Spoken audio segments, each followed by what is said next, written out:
কি রে ভাই, কথাই বলে না রে ভাই। জয় ভারত। আরে সর্বনাশ। আচ্ছা, ভালো বিড়ি কোম্পানির প্যাকেটে কি লেখা থাকে? বিড়ি স্বাস্থ্যের জন্য উপকার। পান তো যেটা গিলে খেয়ে নিবে। আচ্ছা, বলছে যে বিড়ি তো খায় না, হাত তুলবো না। সিগারেট কে কে খান? আচ্ছা, আপনাদের এলাকার সবচেয়ে ভালো বিড়ি কোম্পানির নাম কি? হ্যাঁ, কি নাম? কি রে ভাই, কথাই বলে না রে ভাই। জয় ভারত। আরে সর্বনাশ। আচ্ছা, ভালো বিড়ি কোম্পানির প্যাকেটে কি লেখা থাকে? বিড়ি স্বাস্থ্যের জন্য উপকার। ছেলে মেয়ে একসঙ্গে খান, একদম ডাইরেক্ট ফ্যামিলি প্যাক। হ্যাঁ, কি লেখা থাকে? ধূমপান স্বাস্থ্যের জন্য ক্ষতিকর, মৃত্যুর জন্য কারণ। হুমকি হামকি ধুমকি দিয়ে এই নেশাজাত দ্রব্যগুলোকে বিক্রি করা হয়। দুনিয়াতে একটাই খাদ্য আছে যার কোম্পানি মালিক বলে যে আমার মাল খেলে বেড়া তুই মরবি। বলে না ভাইজান? মধুওয়ালা মধু বিক্রি করে কত কি। আরে ভাই, আমার খাঁটি মধু 100%, পরীক্ষা করে নেন, কুকুর দিয়ে চাটিয়ে নেন, আমার মধু খাঁটি। ও খাঁটি বলতে বলতে ও পাগল হয়ে যায়। আর যত নেশাজাত দ্রব্য আছে ওরা এক দেয় যে ধূমপান স্বাস্থ্যের জন্য ক্ষতিকার, মৃত্যুর কারণ, মদ্যপান ধ্বংসের কারণ, পরিবার ধ্বংস, শরীর ধ্বংস। ভাই দেয় কি দেয় না কথা বলেন? মানে শয়তানকে আল্লাহ যে বলেছে শয়তান তোমাদের প্রকাশ্য শত্রু, শয়তান এসে বলছে যে তুমি বিড়ি খা।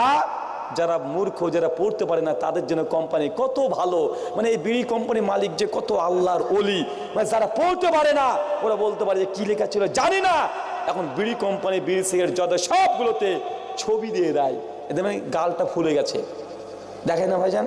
ঘা হয়ে গেছে, মুখটা বেরিয়ে গেছে, বিকৃতির ছবি দেখলে ঘিন ঘিন করে। এই ছবি দেয় কি দেয় না? দিয়ে দেয়। মানে কোম্পানি বলছে তুই খার মর।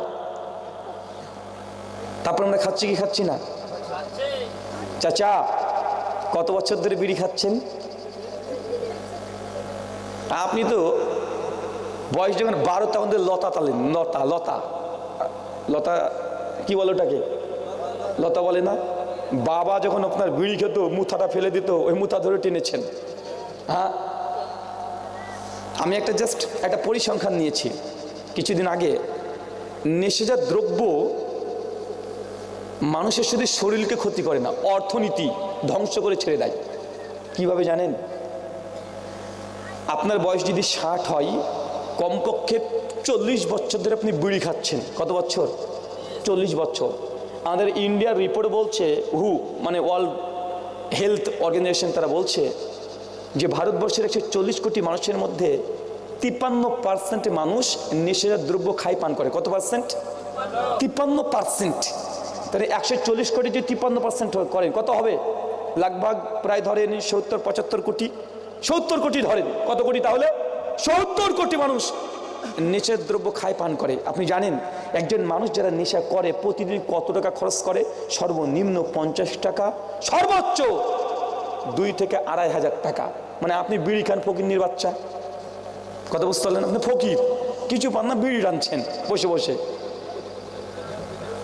এই যে নিম্ন লেভেলের নেশা করে তারও বিড়ি সিগারেট জর্দা এগুলোতে প্রতিদিন 50 টাকা খরচ আছে না নাই? কথা বলে আছে।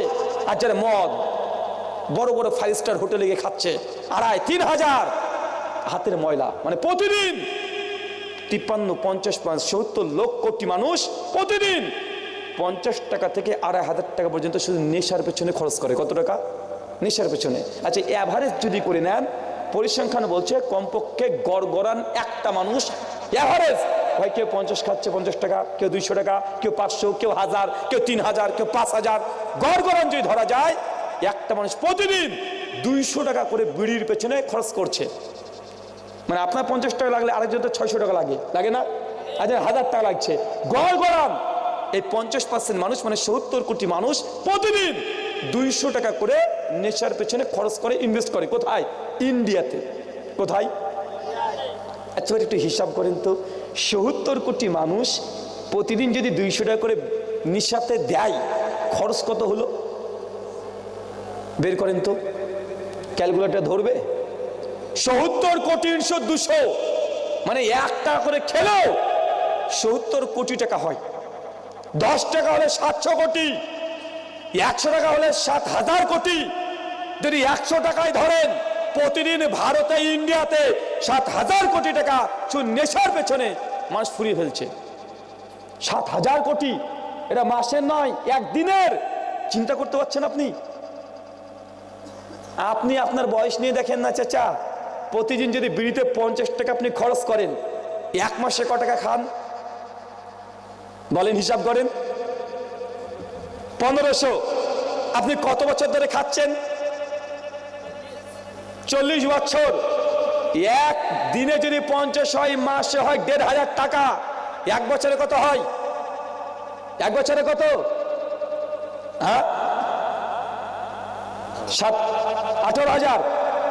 তার মানে এক বছরে একজন মানুষ বিড়ি খাচ্ছে 18,000 টাকা। আচ্ছা, ওই মানুষটা কত বছর ধরে খাচ্ছে? 40 কমপক্ষে। 18 × 40 মানে যদি 20,000 টাকা ধরেন, 80,000 টাকা। একজন মানুষ তার জীবনে কমপক্ষে কত হচ্ছে? 7 লাখ টাকা ও বিড়ি খেয়ে উড়িয়ে দেয়। তো আপনি মাটি ঘরে থাকবেন না, থাকবে কে? আপনি হা করে দিদি কবে 80,000 টাকা দিবে ঘর তৈরি করার জন্য ওই অপেক্ষায় বসে আছেন। অথচ আপনি যদি বিড়ি যদি নেশাটা আপনার না থাকতো, না খেতেন, আপনার জীবনে কমপক্ষে 10 লাখ টাকা এমনি সেভ হয়ে যেত, হতো না? আপনি খান, আপনার বেটা খায়, বড় বেটা, ছোট বেটা, বাপ দাদা 14 গোষ্ঠী খাচ্ছেন। মানে কত টাকা প্রতিদিন খরচ করছে দেখছেন? মানে আপনি যদি 10 লক্ষ টাকা আপনি খরচ করেন, আপনার বেটাও করেছে, বড় বেটাও করেছে, ছোট বেটাও করেছে। একটা পরিবার থেকে 40 বছরের মধ্যে কমপক্ষে 40 লাখ টাকা চুন্নির সাথে চলে যাচ্ছে। তো আপনি ফকির, রাস্তাতে ইট ঢেলে পাথর ভাঙবে না তো কে ভাঙবে? আপনি টোটো চালাবেন না তো কে চালাবে? আপনি টাকাকে উড়িয়ে দিয়েছেন। দিচ্ছেন কি দিচ্ছেন না? দিচ্ছেন। আল্লাহ বলছেন জাহান্নাম ঘেরা আছে মানুষের মনের বাসনা দ্বারা, মন যা চায় তাই করবেন, জাহান্নাম। একজন বলছে, হুজুর আমি বিড়ি খাই, আর কিছু বক্তা আছে দেখবেন জর্দা খাই, আছে না? কিছু হুজুর জর্দা খাই, ও জর্দা খেয়ে স্টেজে উঠে, জর্দা খেয়ে স্টেজে উঠে হুজুরের ফতোয়া দেয় যে দেখো এই বিড়ি সিগারেট জর্দা ওরা বলে যে হারাম। হারাম কোথায় দলিল আছে? তো কি এটা? হুজুর ঘুরিয়ে পেঁচিয়ে বলে এগুলো হচ্ছে আসলে কি জানো, এগুলো হচ্ছে মুকরু। মানে মাকরু ঠিক করে বলে না, মুকরু। বাঙালি মানুষ আমরা বুঝি না আরবি কি বলে, হুজুর মুখ থেকে আরবি বেরিয়েছে মানে ভালো জিনিসই বাড়াবে। মানে বাঙালিতে এমনই। মানে আপনার প্রতি যদি আমার রাগ থাকে, আমি একটা এই সাদা কাগজে মানে 1 পৃষ্ঠা যদি গালিগালাজ লিখে দিই, 1 পৃষ্ঠা আরবিতে, আপনার হাতে দিয়ে দিই, নেন ভাই ধরেন, আপনি নিয়ে এই আরবি ধরা যাবে না। কেন ভাই? অজু নাই, আসলে নাই, কথা বলেন। মানে মানুষ আরবি দেখলে ভাবে এটা কোরআন, আরবি দেখলে ভাবে এটা হাদিস। মানে ওকে আরবিতে গালিগালাজ লিখে দিয়েছেন, মানে মা মাসি তুলে ধরে দিয়েছেন, ওকে হাতে দিবেন বলে ভাই অজু নাই, ধরতে পারবো না। আর যদি রাস্তায় যদি পড়ে থাকে, সংসার তুলে ভাঁজ করে চোখে মুখে চুমু দিয়ে একদম বুক পকেটে, পেছনে পকেটে রাখা যাবে না। কেন? ওইদিকে পাছা আছে তাই। এটা বাঙালি করে না ভাইজান। মানে ও ভাবছে আরবি মানেই কোরআন। আরে ভাই আরবি মানে কোরআন না, আরবিকে ভালোবাসবেন, সম্মান করবেন, সমস্যা নেই, কিন্তু আপনি আরবি মানে যে ভাবছেন মানে এটা কোরআনের আয়াত। এই যে হুজুর বলেছে মাকরু, আপনি হচ্ছে বাপ রে বাপ, হুজুর মাকরু বলেছে। হুজুর যেহেতু বলছে বিড়ি সিগারেট জর্দা হারাম না, বাঙালি বুঝে হারাম না মানে হালাল। মাকরু বার কে চিজ হে? মাকরু বার কি? বাঙালি তোমরা এটাই বুঝি, ভাই হালাল হবে নচেত হারাম হবে। হুজুর বলছে যেহেতু হারাম না, মাকরু, মাকরু মানে খাওয়া যাবে, হালাল, এটাই তোমরা বুঝি, তাই না ভাইজান? মাকরু মানে কি জানেন? হুজুরের পর্দা উন্মোচন হয়ে যাবে। মাকরু মানে একটা জিনিস হারাম তাকে বলে যে 100তে 100 পেয়েছে, এটা হচ্ছে হারাম। কথা বুঝতে পারলেন? মাকরু কাকে বলে তাহলে? মাকরু বলে সেই 100তে 100 পায় নাই, 95 পেয়েছে। কত পেয়েছে?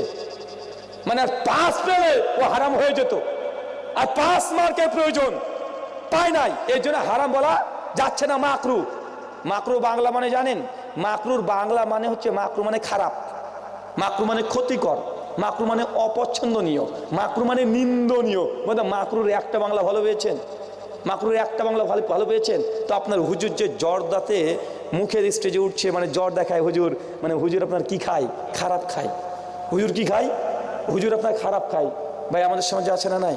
আরে কিছু হুজুরকে তো দেখা যায় মসজিদে ধাপিতে বসে একদম ঘষছে, আছে না নাই? কথা বলেন। একদম খৈনি মুখে দিচ্ছে, ডোলে ডোলে এইভাবে একদম ডলছে, মানে খৈনি নেশাটা হচ্ছে আজব একটা নেশা। কিরকম জানেন? এই হাত দিয়ে কি কাজ করেন? বাথরুমে লাগে না ভাইজান?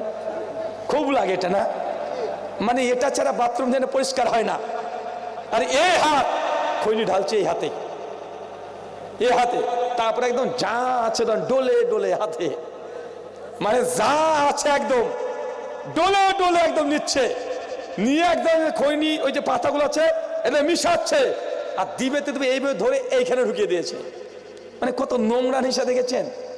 তারপরে বলছে হুজুর না না আমার নেশা হয় না, এমনি জর্দা দিয়ে পান খাই, বিড়ি খাই, এগুলো তো নেশা নাই। আবার অনেকে বলে রে হুজুর কি বলেন, আরে সকালবেলা যদি বিড়িতে একটা না মারি না পায়খানায় ক্লিয়ার হয় না। এমন ব্যক্তি আছে না ভাইজান? আশ্চর্য, মানে এমন সিস্টেম হয়ে গেছে, ও যদি এই নাপাক জিনিস না খায় তো নাপাক জিনিস আর বের হয় না। কত ভয়ঙ্কর পরিস্থিতি দেখেছেন। বলেন তো জাহান্নাম কি দিয়ে ঘেরা? বলেন চাচা, জাহান্নাম কি দিয়ে ঘেরা? মনের বাসনা দ্বারা। মন যা চায় তাই করবেন, জাহান্নাম। যা মন চাইছে তাই করবেন, বিয়ে বাড়ি ডিজে বাজাবেন, জাহান্নামের জন্য যথেষ্ট হয়ে যাবে আপনার। বিয়ে বাড়ি মানে ডিজে না বাজলে বিয়ে হয় না। বিয়ে বাড়ি, শ্বশুরকে বলছে পালসার লাগবে, R115 লাগবে, আছে না নাই? আচ্ছা বিয়ে করেছেন এখানে কেউ? যৌতুক কে কে নিয়েছেন একটু হাত তোলেন তো দেখি। শ্বশুরের কাছ থেকে খাট কে কে নিয়েছেন? হ্যাঁ কে নিয়েছেন? কিরে কোথায় বক্তব্য দিতে নিয়ে এসছেন? সব আল্লাহর ওলি, একটা গুনাহ করে না এরা, একটাও পাপ এদের ভেতরে নাই। যৌতুক নেন না আপনারা? কেউ বাদ দেয়নি না? শেখ আব্দুর রাজ্জাক বিন ইউসুফ হাফিজাহুল্লাহ তিনি বক্তব্যতে বলেন, কাপুরুষের বাচ্চা, কাপুরুষ, তোমাকে যৌতুক নিতে কে বলেছে?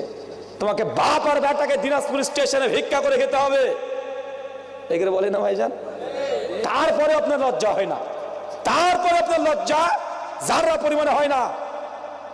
আগামী কালকের মধ্যে যৌতুকে যে টাকা নিয়েছেন শ্বশুর বাড়ি থেকে, আগামী কালকে ফেরত দিতে হবে, নচেত সারা জীবন যদি ইবাদত করেন ইবাদত কবুল হবে না। হারাম খেলে ইবাদত কবুল হবে? হুজুর আমি শ্বশুর কাছে চাইনি, আমার শ্বশুর এমনি দিয়েছে। তোমার শ্বশুরের কত বড় মন, শ্বশুর কাছে চাইনি, এমনি গাড়ি দিয়েছে, মোটরসাইকেল দিয়েছে, তো তোমার শ্বশুর আমাকে দেয় না কেন? তোমাকে দেয় কেন? শুধু কেন পাশে বাড়ির লোককে দিতে পারে না? পাশে বাড়ির মানুষ ভিক্ষা করে খায়, খেতে পায় না, তোমার শ্বশুর তাকে তো দেয় না, তোমাকে খাট দিয়েছে কেন? তোমার শ্বশুর তো চৌকিতে শুয়ে থাকে, তোমাকে খাট কেন দিল? বলছে হুজুর আমি ডিম্যান্ড নেই, তবে শ্বশুর যদি কিছু হাদিয়া দেয় নিয়ে থেকে পারবো। বলছে হাদিয়া নেওয়া তো সুন্নাত, এবং শ্বশুর যদি হাদিয়াতে কিছু দেয় আমাকে, তো শুধু হাদিয়াকে নেওয়া সুন্নাত, দেওয়া সুন্নাত নয়। শ্বশুর যদি তোমাকে যদি গ্ল্যামার গাড়ি দিয়ে দেয়, শ্বশুর তোমার সাইকেলে চড়ে, তারপরের দিন তুমি একটা সুপার স্প্লেন্ডার কিনে শ্বশুরকে বলবে যে আব্বা আমি এটা আপনার জন্য কিনে এনেছি, এটা গ্রহণ করেন। পারবেন তো? আবার যদি পারেন তাহলে যৌতুক নেন। কেন?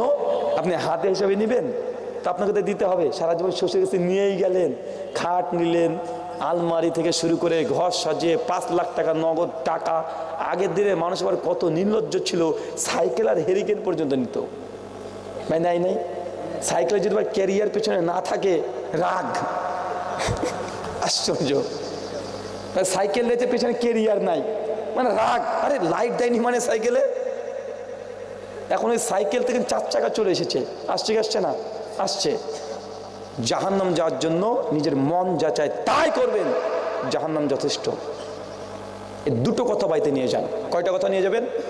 মন যা চায় আপনার করবেন, জাহান্নাম। জান্নাত আল্লাহ যা আদেশ করেছে পালন করবেন, নিয়ম নীতি মানবেন, জান্নাত। আর নতুন করে আপনাকে কিছু বোঝানোর দরকার নেই, দুটো নিয়ম। আপনার মন বলছে এটা ভালো, করি না একটু গল্প, মেয়েটার সঙ্গে ফোন ধরে বসে আছেন, করি না, সমস্যা কি? দিনই বোন আপনার বলছে হুজুর একটা মেয়েকে আমি মেসেঞ্জারে দাওয়াত দিতে পারবো? একটা মেয়েকে একটা ছেলে 22-24 বছর ছেলে মেসেঞ্জারে ফেসবুকে ও দাওয়াত দিবে, কিসের? ইসলামের দাওয়াত দিবে। মানে ওর বাড়ির আশেপাশে যত মেয়ে আছে সব একদম 5 ওয়াক্ত নামাজ পড়ে, সব আল্লাহর ওলি, দেশের মানুষ পায় না। একটা মেয়ে মানুষ তার বাড়ি কোথায়? বাংলাদেশে, ও ইন্ডিয়া থেকে দাওয়াত দিবে মেসেঞ্জারে। এরকম বদমাশ আছে না ভাইজান? মানে আর কোনো জায়গা নাই, এখন দাওয়াত দিতে হবে ফেসবুকে। ওকে মন চাচ্ছে যে না একটু দিই, ফেসবুকের ছবিটা দিয়েই দিই, আমার স্ত্রীর ছবিটা দিয়েই দিই, এরকম আছে না ভাইজান? মানে যা করবে দুনিয়াকে দেখানোর জন্য বিয়ে করবে। কেমন বিয়ে করবে? যে বিয়ে করতে চাই তো মেয়েটা যাই হোক সুন্দরী হতে হবে, ও নষ্টা হোক, ও ধর্ষিতা হোক, কিন্তু তারপরে তাকে সুন্দরী হতে হবে। কেন? মানে মোটরসাইকেল নিয়ে যখন ঘুরবো লোকে বলবে পেয়েছে রে একটা। ভাই আসে না নাই কথা বলেন? তোমাকে বলে যাই, ভালো করে কথাটা শুনে রাখবেন। একটা ডিভোর্সি তালাক প্রাপ্ত নারী, যে ডিভোর্স হয়ে গেছে তালাক প্রাপ্ত মেয়ে, সে যদি বিধবা হয় তোমার ওই মেয়ের চাইতে ইউনিভার্সিটি কলেজে যে পড়ে তার চাইতে অনেক বেশি ভালো। কেন জানেন? কারণ ওই মেয়েটি যে ডিভোর্সি হয়েছে, তালাক প্রাপ্তা, বিধবা হয়েছে, সে বৈধ জায়গাতে তার স্বামীর কাছে নিজের যৌবনটাকে দিয়েছে।